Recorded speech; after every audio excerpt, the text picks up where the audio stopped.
अस्सलामुअलैकुम रहमतुल्लाहि वबरकातुह। आज ईदको चौथो दिन, आज आइतबारको दिन र हाम्रो हरेक आइतबार इस्लामिक कोर्स हुन्छ र अरबिक कोर्स हुन्छ।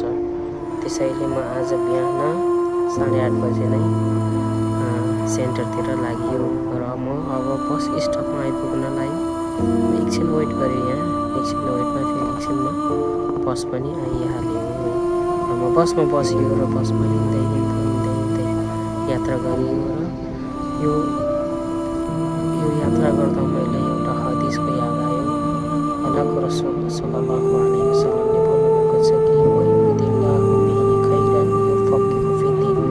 अल्लाह सुब्हानहु व तआला जसले चाहनुहुन्छ उसलाई दिनको समझ प्रदान गर्नुहुन्छ। त्यसैले र म सेन्टरमा पनि पुग्यो, इस्लामिक इन्फर्मेसन सेन्टरमा पुग्यो, किनभने आज हाम्रो गुरु हाम्रो टिचरले आज प्रोग्राम छ, तिमीहरू आज चाँडै आउनु, सेन्टरमा आउनु भन्नुभएको थियो र खुसी लाग्यो। सबैजना साथीहरू आउनुभएको थियो र प्रोग्राम इस्लामिकको बारेमा, हजको बारेमा र कुर्बानीको बारेमा, सेक्रिफाइसको बारेमा हाम्रो शेख हाकिम सरले भन्नुभएको थियो र धेरै लाभदायक कुरा थियो।